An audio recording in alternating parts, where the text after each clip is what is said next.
In this class, we will learn about impulse invariant transformation to convert an analog filter into its digital filter.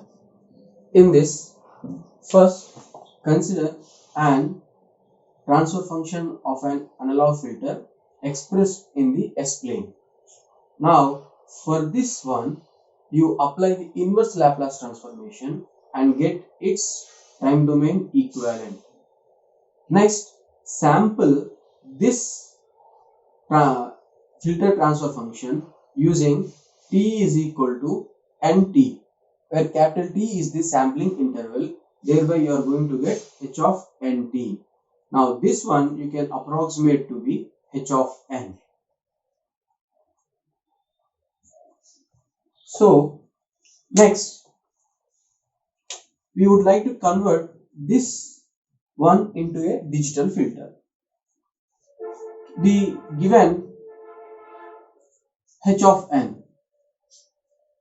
Now, if you would like to write its z transformation, then h of z is equal to summation from n is equal to 0 to infinity h of n z power minus 1. Here, I have considered that this h of n is causal filter.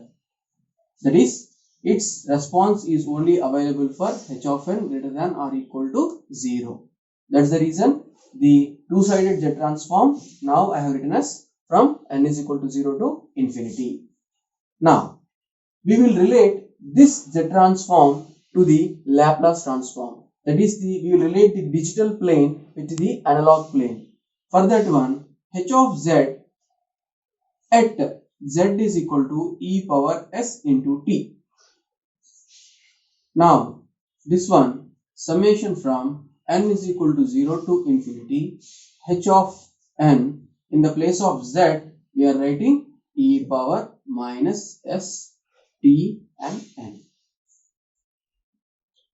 Next, here this h of n is the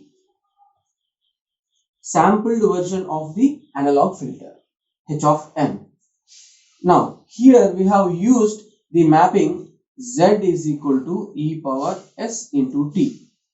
So, this is the impulse invariant mapping. Now, we will analyze this mapping for the desirable characteristics of a transfer conversion technique. So, we will express first this z in its polar form. So, z, if we express in polar form, then it will have magnitude r and e power j omega. Here r is the magnitude and omega is the angle. Now e power st. Now in the place of s, I will substitute s is equal to sigma plus j omega. This is the s plane variable. Sigma and this is not the omega, this ohm analog variable. So s is equal to sigma plus j ohm. Now, substituting this one into this equation, we are going to get z is equal to e power sigma plus j ohm times t. Now, this one and the polar form of the digital variable z both are same.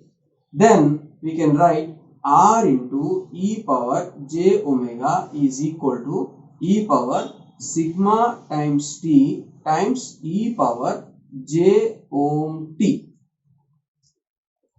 Here the magnitude is r is equal to e power sigma t. Next, the digital variable, that is digital frequency is omega, is related to the analog frequency with the relationship ohm times t. Here this is radians, omega is radians, whereas ohms is radians per second. This is the digital frequency and this is the analog frequency, and this is the relationship between the analog frequency and digital frequency. Now, here we have expressed z in its polar form. So, r into e power j omega is exactly equal to what we have written, e power sigma times t into e power j ohm t. Now this polar form, whatever we have written here, r into e power j omega, is the polar representation of a circle in the z plane, where the radius is this one, r, and the angle is ohm. That is, if this is the z plane in polar form, then this is the r and this is the given by the angle, digital angle ohm. So this is the polar form representation. Okay. Next, we will analyze the whatever the conversion properties that should be satisfied for a conversion technique to transform an analog filter into digital filter.